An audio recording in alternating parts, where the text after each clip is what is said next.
Hello and welcome to HEYA. I'm back with Dr. Antonio Borrello to discuss a topic that seems to resonate with so many people. Narcissism has become such a popular topic that comes with its own set of revived or reinvented buzzwords. And we are going to explore these words with Dr. Antonio Borrello and also how it is like to be in a narcissistic relationship and what are some of the signs of domestic or narcissistic abuse. Hello, Dr. Antonio. Hi, how are you? Good, good. And it's great to have you on the show. Thank you for having me. Thank you. You know, this topic has intrigued me for a long time. So let's get down to it and ask you what is narcissism and how it is. How do you believe to be the root, of narcissism? Okay, so first of all, I want to make a distinction between the word narcissism and what many people think of when they hear the term, oh, this person is a narcissist. So narcissism is basically the self-love, loving yourself, being confident. It has to do with your self-esteem. But when we say this person is a narcissist, we take that word and elevate it to the extreme of having a grandiose personality, like self-elevated, thinking that you are so important and like you are a special person. And then when we take that from the narcissistic, when someone say this person is a narcissist, when we take that into like a pathological issue, it becomes a narcissistic personality disorder, and that like is a whole nother realm of things. I think it's the word narcissist or narcissism has like become very much more popularized in the last 10 to 20 years. I mean, it's something that has always existed. It's just become a lot more popular because I think so many people have been in narcissistic type relationships and they're very unique and special and all of those things. But everybody is narcissistic to a certain extent because we have self-love and we are confident, and those are good things. When it gets to the extreme, it becomes a bad thing, though. So when does self or normal self confidence cross the line into grandiosity? Okay, so a person can have narcissistic tendencies, but not make a full diagnosis of having a narcissistic personality disorder. Someone can think very highly of themselves. Someone can think that they are extra special and they deserve extra special treatment, and that they are put on earth to do great things. That's wonderful. But when it becomes to a point where it interferes with a person's ability to function normally in life, when it happens where a person is not able to get along with other people, they think they expect several privileges in life, they break the law, they manipulate people, they do things that cause them to have significant distress and impairment in their like social life, in their occupational life, in their educational life. All of these things, when you're so narcissistic that it causes a problem with your ability to function day to day, then it becomes a diagnosable disorder, a personality disorder. So when you are diagnosing a person that is a narcissist, and you see that this person has like patterns, okay, and you mentioned like grandiosity maybe, and maybe like lack of empathy. But what about if I have two of these traits? Should I be? Can I be a narcissist? Well, I mean, I think we all have these traits narcissism exists on a spectrum, just like most of the psychological disorders, like just like a blood pressure, right? Everybody has a blood pressure. Some of us have low blood pressure. Some of us have normal blood pressure. Some of us have high blood pressure. Same thing with narcissism. When, we all have a certain amount of confidence about the way that we love ourselves, the way that we feel about ourselves, the way that we look at ourselves compared to other people. When it becomes, and all of us have these tendencies across different spectrum of the diagnosis, right? But when you have the extreme of each of these things, that's when it becomes a problem. So to make a diagnosis of narcissism, of narcissistic personality disorder, you have to meet like 5 of 9 possible symptoms, but they have to also have an impact on your life. Like, for example, if I have if I'm so grandiose and I, okay, for example, I have a lack of empathy. I have an inability to understand what another person is going through, what another person is experiencing. And so because of that, I become a jerk and I'm very mean towards other people. And I have a difficulty understanding when a coworker is having a challenge. All of these things start to cause conflict and impair our ability to work. So people that are severe on a narcissistic personality disorder have difficulties maintaining relationships with friends, with lovers, with coworkers, with supervisors. All of these things, their personality disorder gets in the way and causes them to get fired or lose a job or lose friendships. Yes. And this causes more problems for them. Yeah, but not, all narcissists are the same. But what are the types of narcissism? So I mean,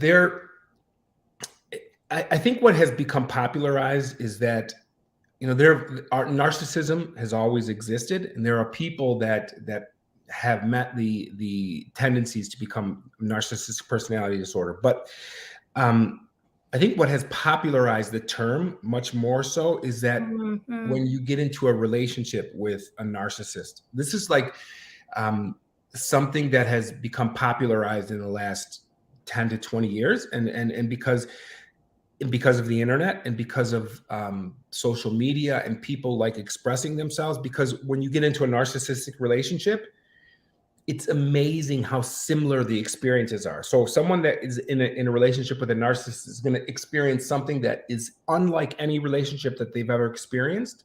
And they feel like this is so unique to them. And then when they find out that, oh my God, I was in a relationship, I was in a narcissistic relationship, when they find out that this exists and so many other people have experienced the exact same thing, the exact same pattern, but they becomes like, wow. Yeah, they wouldn't know right away because there are phases of narcissism, right? And if we want to talk about that, I want to ask you first, what are the early signs of a narcissistic relationship? Yeah, this is a great question, because no one would like knowingly go into a relationship that they know is toxic or abusive, or no one would knowingly, openly jump in a relationship with a person who's a narcissist or a person that has a personality disorder. But the narcissistic relationships with a narcissist start out completely like a fairy tale, right? They start out with a person who is completely enamored with you and is the most thoughtful and the most kind and the most generous and the most loving in all of the ways that a person could want another person to be. That's what a narcissistic relationship is like, because what happens essentially is they mirror the person that they're in a relationship with. So if I'm in a relationship with Hanan, for example, right, I'm going to find out everything I can about you. Okay. A part of it is going to be me inquiring and asking you about yourself and asking you about what you do. And then I'm going to embody all of those things. I'm going to become everything that I think is the perfect mate for Hanan. And then these people, they have a lot of confidence, right? They have a lot of confidence because of their narcissism. And so they go overboard. They put people on a pedestal. They idealize people. And they go through this phase of what they call love bombing. So Unbelievable. And I've worked with so many people that have been in a narcissistic relationship, and they all experience this idealization phase that includes so much love bombing, and everything is not perfect. It's more than perfect. It's like nothing that they've ever experienced ever before. So this is not a real person that they're dealing with. So this is the first phase of that relationship, which it seems like paradise, and Absolutely, it includes you said mirroring or love bombing is is mirroring, right? Well, love bombing is like I've had people tell me that when they've been in narcissistic relationships that and not to be stereotypical, but narcissistic personality disorder exists more in men than it does in women. Yes. So I've worked with women who have described things that I think are just phenomenal in terms of what length a person will go to prove their love and how special the relationship is and how like it is something divine and something super special. So they create an illusion of Illusion. a perfect mate, Yeah. right? Yes. For example, one person told me that she was in a relationship with this person who's a narcissist, and they were dating for approximately two months before Christmas. And at Christmas time, this man gave her a journal that he had kept, a notebook, and inside the notebook, he wrote every detail of their experience for the last 2 months. Wow. And it was to her the most beautiful and thoughtful and wonderful gift anyone could give her. He gave her a book, basically. So she had to fall for him, for sure. Oh, she fell for him bad. Very, very big time, yes. Yes. So after this idealization phase, when the, I have to say the supply, because I was doing a research about narcissism, and they call the victim or the supply. After the supply gets like comfortable and they get hooked on the person, this is when the second phase starts, which is the devaluation, right? Yeah. And it starts kind of slowly, but the first thing that happens is, as you said, there's this idealization phase where, the victim is being idealized, is being put on a pedestal, and is led to believe that this person is their ideal mate. And because, of course, that person is, because narcissistic people who are narcissists are very good at identifying and becoming almost exactly like the other person.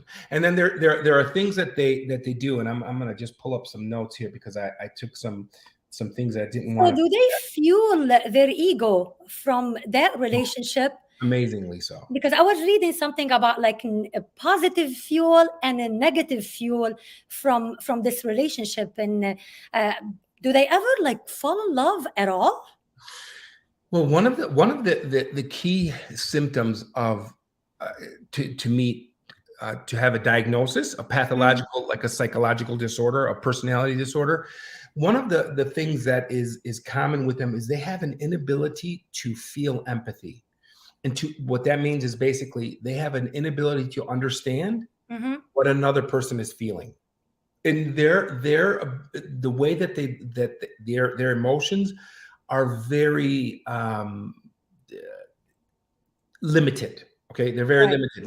Like if I were to say something very disappointing to you or mean to you, or I was to insult you, and then I see you that you are upset, and I see a tear in your eye, I can empathize with you and say, "Oh my gosh, Antonio, why did you say that to her? You see that this has affected her. This So is." a narcissist They don't don't feel have that anything ability to at do all. that. They cannot. They do not have an ability to empathize with other people, which is a very strange phenomenon, but this is very true, and this is one of the See, symptoms of narcissism. right, but this is when it comes the question of if they go for a counseling, okay, will they be able to can you teach somebody empathy?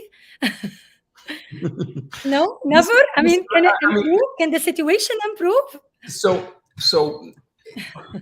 this is a very pervasive and as pervasive and pathological, but the problem is that they don't see themselves as having a problem. They see that they are very quick to blame everyone else in the world for what they're experiencing. It's not me that I was a jerk and I was insensitive and I was mean. It's this person didn't get it. This person didn't understand. This person doesn't. So it's very difficult, because in order for a person to change in any type of emotion and relationship or psychological issue that they're having, you have to be able to recognize that you have a problem, right? Just like So, the person so who they cannot admit it. Is that what it is? They don't admit it. they will not. They're not able to admit it. They're not able to recognize that they are the problem. So they will never. Sometimes it gets bad enough though, like that you say, okay, you've been in jail 3 times. Every relationship has ended where a person has left you.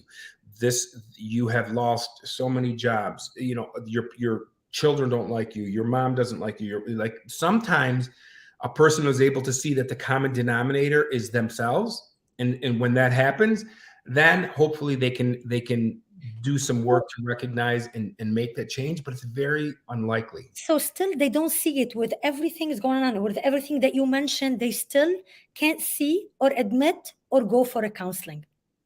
No, What about when they do go to counseling, yeah. sometimes they go to counseling as a result of being forced into that situation, maybe because of a divorce, because of a relationship issue, but they quickly end that counseling because they think that the therapist is one-sided, the therapist is picking on them, that they don't get along with, or they feel like they're being criticized. And that's one of the things, like, so narcissism is this grandiose personality, and this grandiose, it's like a beautifully decorated egg, right? That if you poke at it, it shatters. And it's very similar to that. Like, these people have a very weak ego, and they have difficulty with criticism, constructive criticism. They have difficulty recognizing that they are the problem. They get very resentful and defensive and push back. Yes. So you think behind this overly self-confidence lies a fragile personality and low self-esteem and all that, right? Yeah, yes, for sure. Okay, I want to ask you about the age. I mean, what about if you are treating, or if a narcissist come to you, for example, okay, and the person is 20 years old, okay, and what about if you treat somebody who is 40 or 50? Do you think there is a chance for a 20 years old to get better? I'm just saying. Yeah. Well, to be honest with you, I mean, it's definitely something that starts to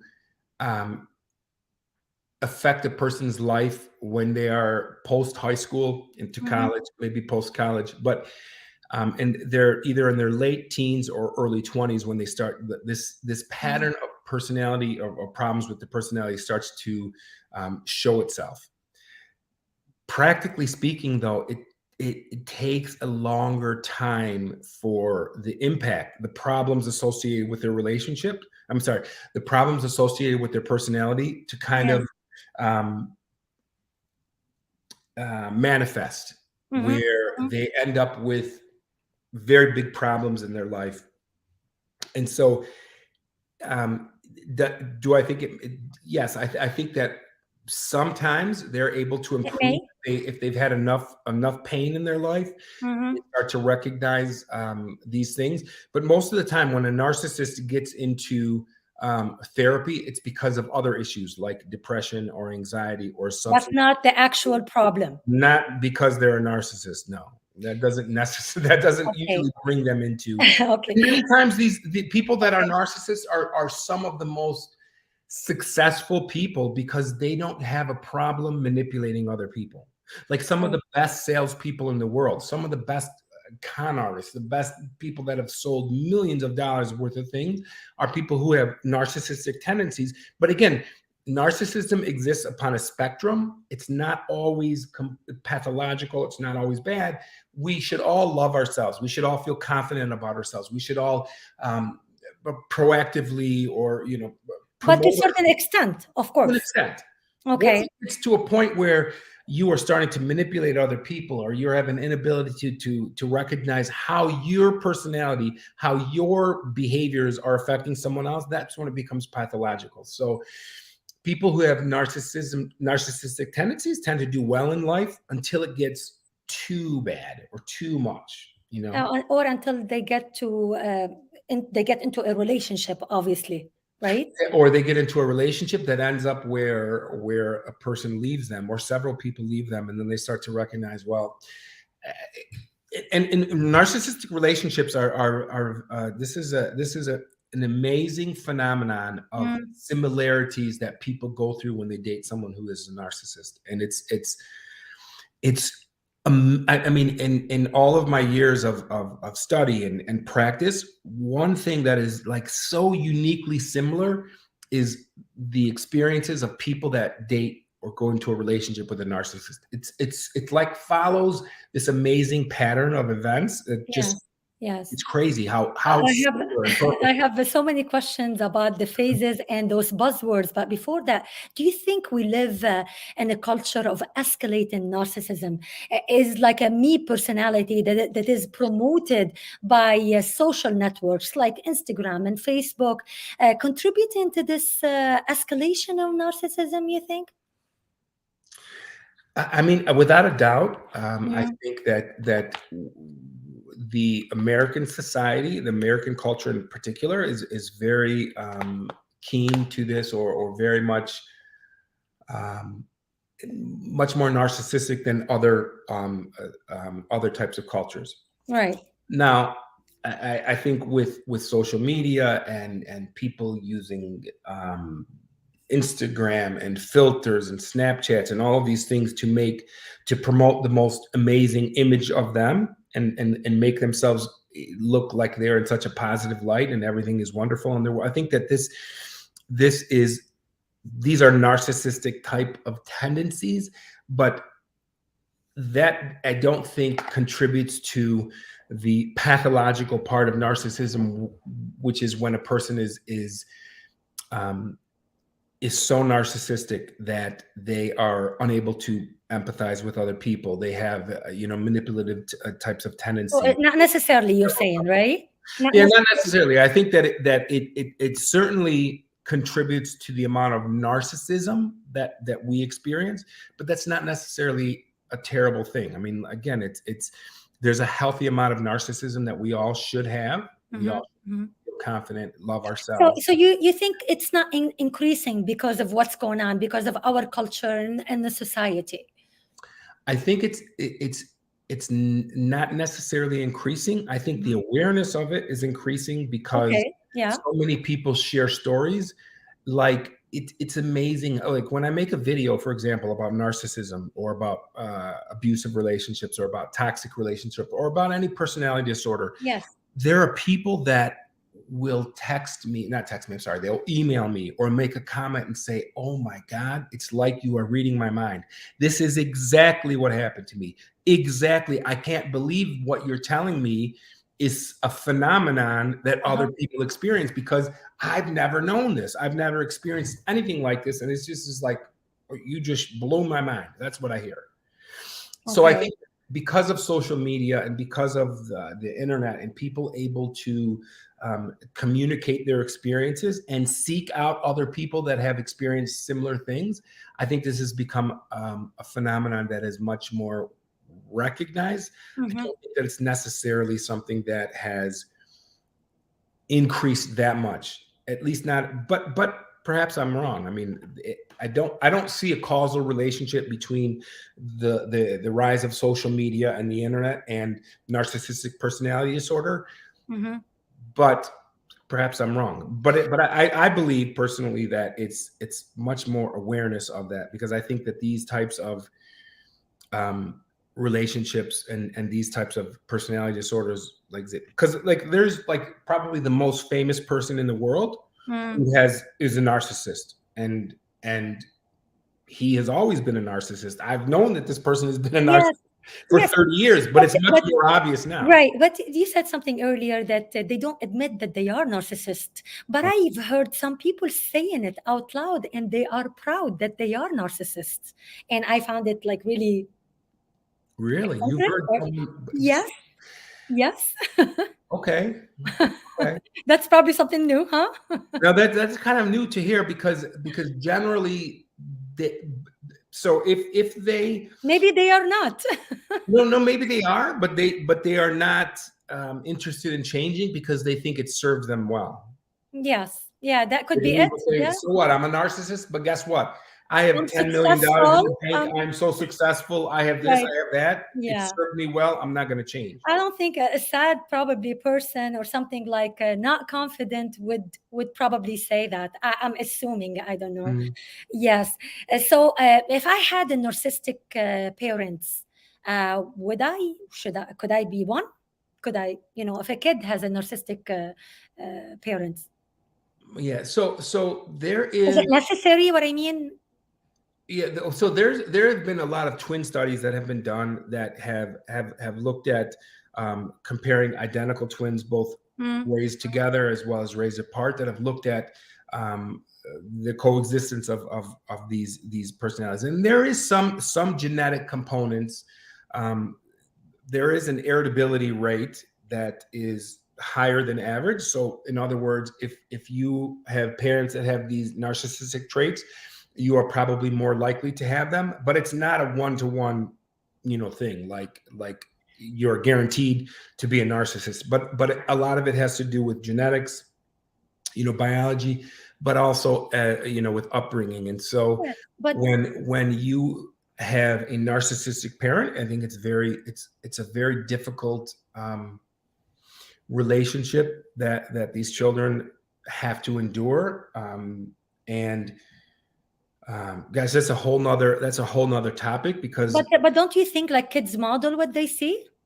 I think they model what they see, but I also think that they're the victims of a narcissist as well. So this is another issue. So whether they become their Mm. parents, Mm. um, there's that's one side of it, but there's also the damage that happens as a result of traumas that happen as a result of being excuse me, raised by a narcissistic parent.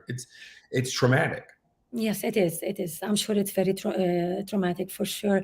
I want to go back to the phases. We talked about the idealization phase, and I want to talk about a little bit about the devaluation phase. When do the victim or does the supply see the red flags? Hmm. So as I was mentioning before, there is a very unique way that these relationships start, with this idealization where people are elevated and feel like this is the most thoughtful and amazing and wonderful and beautiful person that they've ever met. But as that's happening, people start to get addicted to this feeling of being praised and being adored and being, showered with gifts and Who all these doesn't? things. Who wouldn't be, right? Exactly. You feel like this is like heaven on earth, right? But what starts to happen is, before everything starts to fall apart, the narcissist will start to just inject some small kind of like jokes. Mm. That what they're doing is kind of insinuating things, just to kind of test the other person out, like making statements that are devaluing or criticizing or those types of things, but they hide them in the form of a joke or of a teasing, because they're kind of testing the other person to see what their Like boundaries are. If testing, the other person, testing that person, what's that? like testing that person. You're testing that person. If that person pushes back, they always can go back. Oh, I was just joking. What's wrong with you? Why are you so Okay, upset? I was okay. only joking. But they do some of these things and they compare. This is what they do.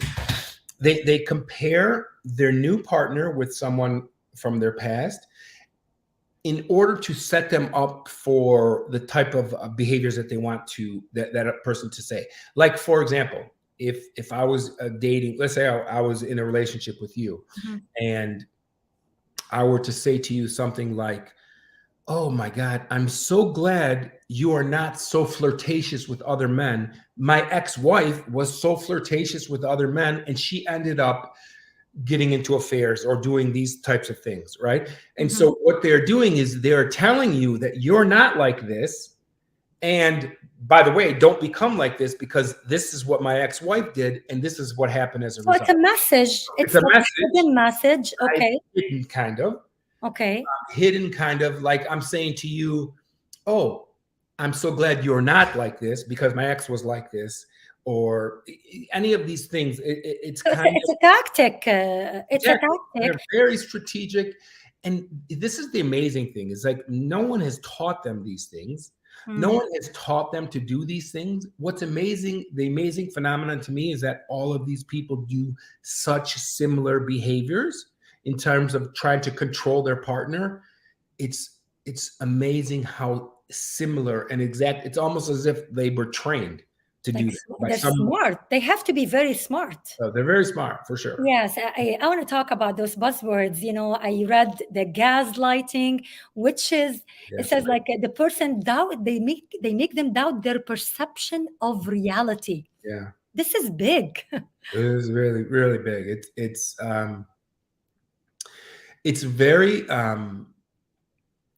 it often happens in when there's a conflict, right? Mhm, And mhm, so let us say that you and I are in an argument, and we are in the car driving together, and we have this argument, and I will mhm, say mhm. some things that are so completely mean and abusive and wrong and all of those things.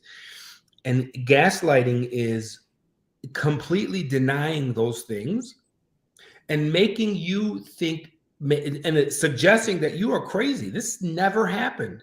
This never happened. What you are saying, what your perception is, and obviously there's always some shades of gray that the narcissist will always use to his advantage and say, like, it's very difficult to say. If I have a videotape of you saying something to me, it's hard to deny that. But Mm.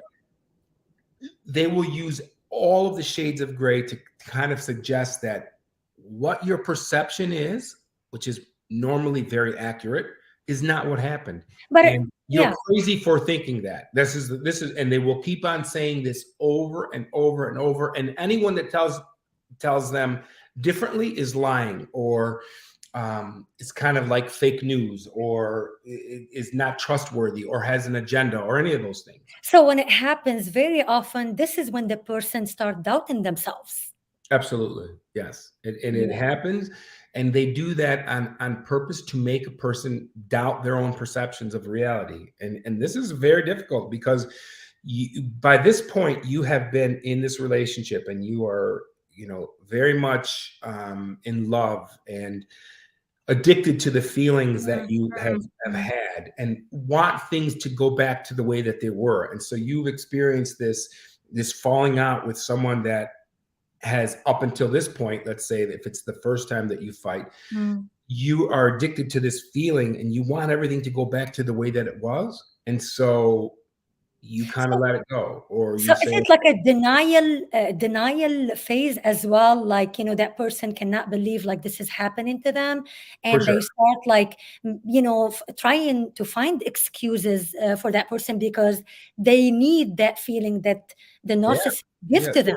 They certainly people can obviously certainly get addicted to the feeling and the feeling of that this person gives them. And they want to, and the other thing, this is something that I was reading recently. It's like, when you get into a stressful situation with someone that you care about, an argument, a disagreement, this causes a lot of this type of stress response, right? Yes. You get Mm.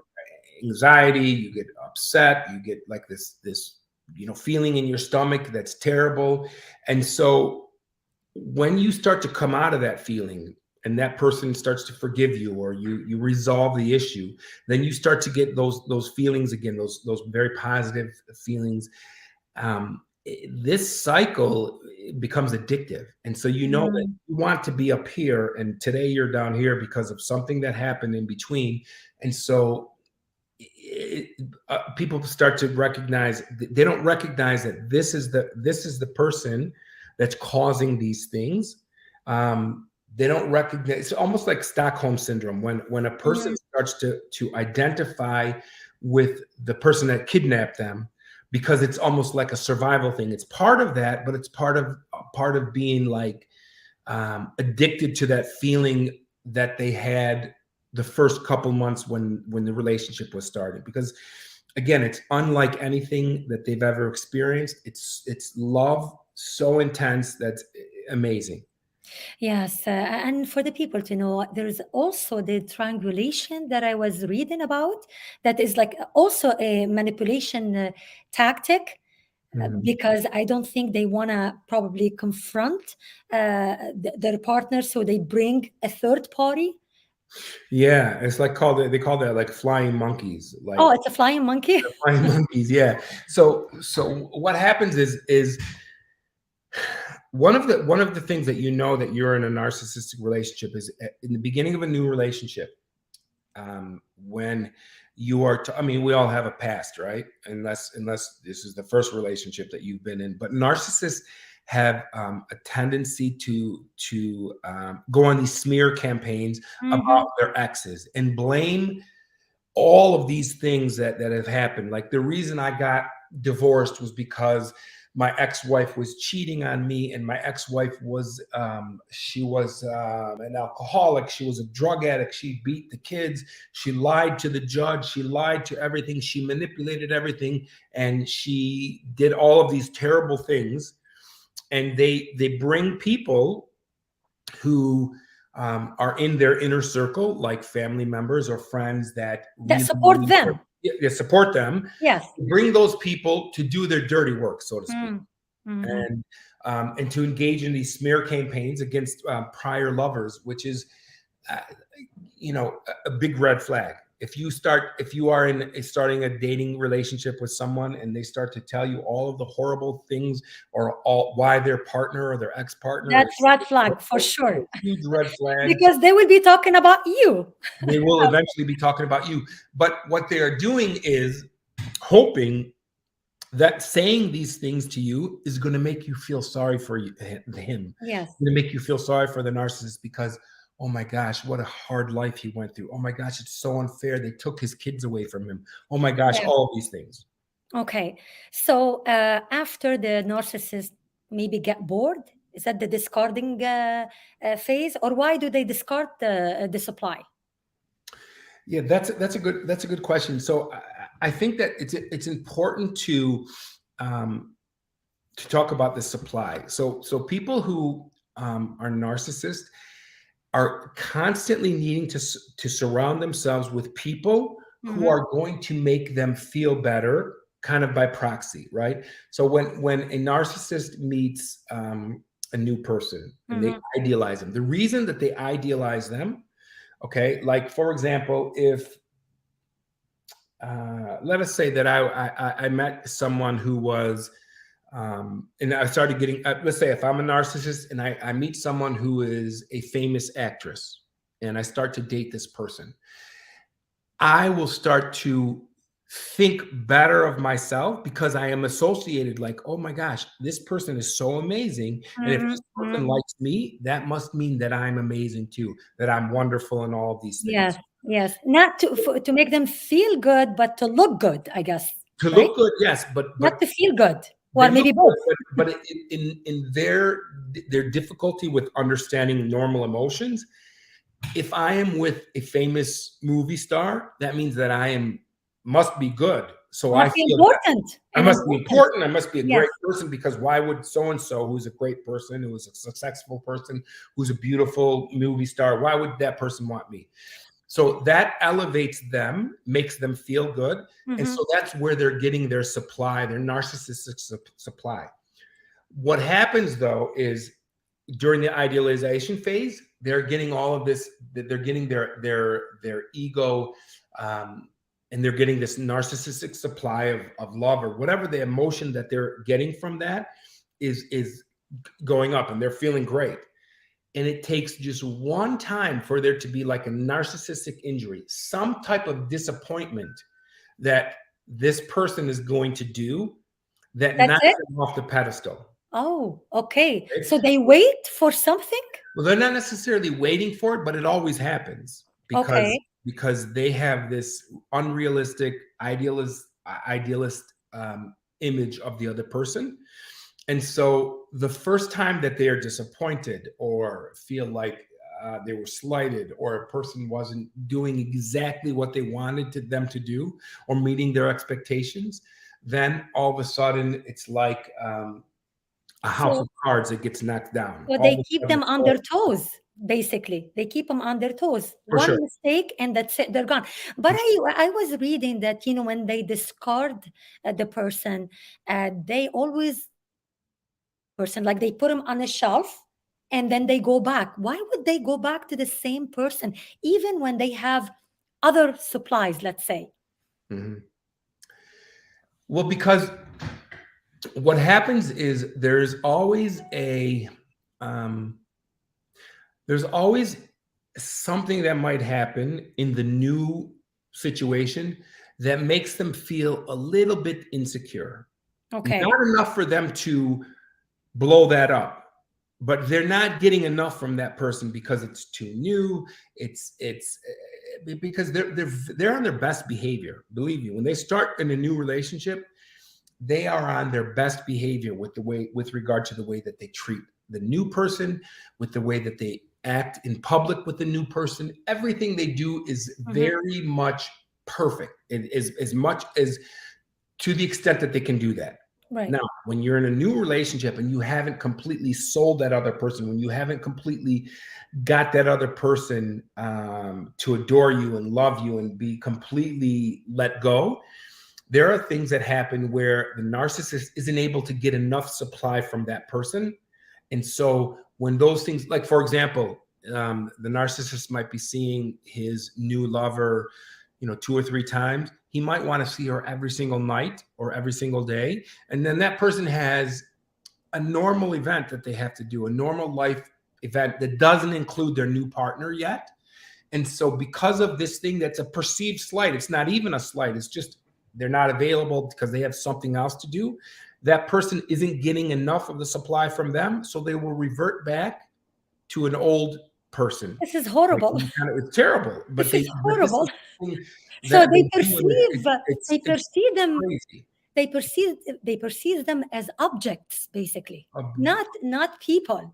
That's the very perfect word, objects. They don't understand human emotions normally, and so Mhm. they perceive people as objects. And how can they use those people, and manipulate those people, and use those people to feed their ego and get them to feel normal? Okay, so once they hoover that person back into that crazy toxic cycle, Mhm. do they stay with them and then they just move on from one person to another?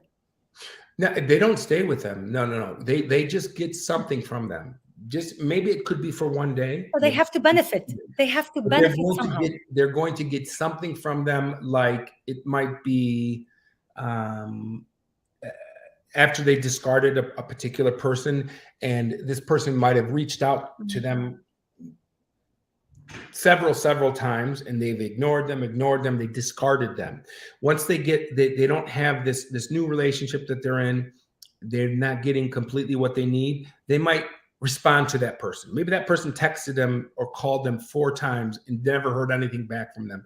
When that day happens, when they feel like they didn't get enough supply from this person, they'll go back to that person and call them back and say, oh yeah, let's get together. And they might see each other, and maybe they might sleep together or any of And those things, because yeah, this person has so much hope that they want to get back with them, and the narcissist is just going to get his supply and then move on. so the narcissist knows that the other person is going to go back with them for sure, right? I Well, mean, they have, they're hoping, but they're hoping. So they try. it's usually because, like for example, one woman that I was working with that's was dating a narcissist. He kind of discarded her, and they didn't have a big falling out, but she had texted him once, and then she called him and she said to him something like, I don't understand what happened.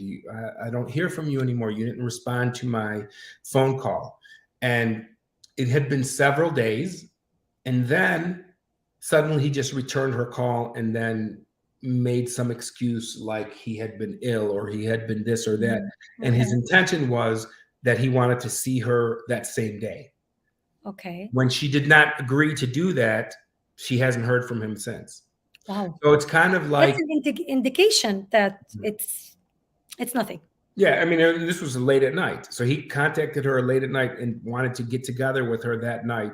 Yes. And when she did not agree to that, he hasn't heard from that person since. So it wasn't a sincere attempt to, kind of reconcile or get back. It was Right. just Yeah. trying to get that supply back. But it is obvious. It is It very is obvious. obvious. Yeah, it's obvious. Yes. But it happens with more than, it could happen with one person. It could happen with several people. Like they're hovering back to wherever they can get the supply. And it's kind of like a person running on like a car running on a gas tank. You have to get refilled. If you can't get it at this gas station, you go to the next one. So it's an non-ending story.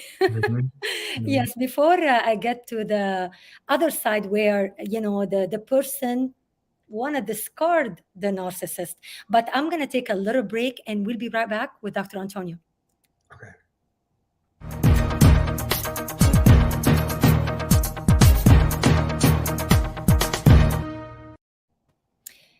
Welcome back to HEYA. I'm still with Dr. Antonio Borrello, and our topic is about narcissism. So, Dr. Antonio, okay, in that phase of devaluation, if the partner just got fed up and that's it, and they want to leave the narcissist, is it easy or is it difficult to leave a narcissist? What would happen? It's certainly not an easy situation. Just Okay. and it's very difficult because before you get to that point to recognize what's going on, you have been through hell and back, so to Right. speak. So it's not often that a person is recognizing early enough that this is a narcissist and I need to get out of this. Before that happens, it's usually there has been so many conflicts, so many fights, so many abusive situations. And at that point, it's like the cycle of abuse. What happens is there will be something that happens where the narcissist is abusive, very abusive to their victim, whether it's emotional abuse, physical abuse, abandonment, any of those things. And it's incredibly wicked and very mean-spirited to a point where the person that's on the experiencing end thinks like, I can't believe, how could he say those things to me? How could he do, or how could he do those things to me? Horribly manipulative, abusive, all of those things. And then this person is left, the person that's the victim, the first time at least, is left with, oh my God, I went from up here with this person and now I'm below, deeper in I can't believe what I just experienced. And there's so much disbelief involved with that that person wants to be back to where they were. I want that love back. I want that feeling I had 2 days ago or last month. But they are at a point where they can't take it anymore. Like, they can't take it. They're so upset and disappointed. And so what happens is eventually the narcissist will come back and apologize, and the victim wants so bad to be back in his good graces that she will accept him back. And then there's this reconciliation phase, and it feels so good to hear the apologies and to feel the love again. So they get sucked into it again. They get sucked back in, and then there's a period of calmness, and then there's tension that builds up, and then there's another fight that happens. There's another dispute. There's another thing, and it goes around in circles. We'll never get better. And eventually, if a person is wise enough, they wake up and recognize that this is not like any relationship I've ever been in. This is not normal. Or they have friends or family members that recognize what's going on and try to pull them out of that. But it takes a little bit of time for a person who's in that situation to recognize that this is a toxic relationship. This is an abusive relationship. I need to get out of this situation. Yes. When they are recognizing what's happening, if they are have enough support and they're wise enough and they have enough of a support group, they can start to withdraw themselves or pull themselves away. So how do they do that? Well, they're always, the problem is they're always going to have the narcissist that's trying to convince them otherwise. Okay. Which is difficult to deal with. But they continue to do this cycle of abuse and back and forth, and including when they're trying to regain this person's trust. So they will attempt to say sorry and to say this and to try to negotiate and get that person to agree to go back. And at some point, if the person doesn't go back, then they start with the abuse again. They start with the abuse again, and then it goes full circle, and then they apologize and they try, and it keeps going back. But okay, but what about if the person that decides to not to have contact anymore? I've heard the stories about the narcissist trying to get back, but they can be so mean and they can be so hurtful and they can stalk that person. Yes, so that's when they start with when it's over and they know it's over. That's when they start the smear campaigns. The smear campaigns mean that they will do so many things to destroy your reputation, to make you look like the evil person. They will triangulate. They will go to your friends. They will go to your family. They will try with everyone that they can get a hold of to smear you, to make you out to be the worst person on earth, and look at what this person did to me, and look what they did, and you shouldn't be with that person. She talks about you, she does this about you, he does it. I mean, just so he wants to make everybody hate that person. Yes, they want to make it's completely a smear campaign to try to do anything that they can do to destroy you. They would do. If you left a narcissist, they will do everything in their power to destroy you in one way or another, because nobody can leave a narcissist and the narcissist feels like, okay, like I understand, like it's okay, I'll let her go. No, they're going to destroy you. It can be like really a dangerous situation. A dangerous situation. And the good thing is that not all narcissists are like criminal people. They're not like going to go to the extreme where they're going to get themselves into a situation where they could be, charged with a crime. But many of them are, and it's horrible and terrible, but they most of the time will do things, will have their flying monkeys. There are other people that are going to engage in this warfare for them so that they don't have to look like they've sank to that level. Sometimes they're very effective at doing that, but they cannot let it go. They cannot let it go. Just like for example, the president, our former president of the United States, could never let go. I knew you were going to mention that. You're right. He could never let go of somebody that insults him on Twitter. The president of the United States has to go attack somebody that is on Twitter that is nobody to him. Nobody. He cannot stand it. He has to attack him back. It's like they will do they will have people that will work for them to help them achieve their goal, or they will do it themselves. But it's always someone else who's at fault, someone else who's the bad one, someone that has taken advantage of them, someone who has done them wrong, all of those things. So obviously there are two options: either get the hell out of this relationship or stay in. And if the person decides to stay, what is your message of encouragement or something?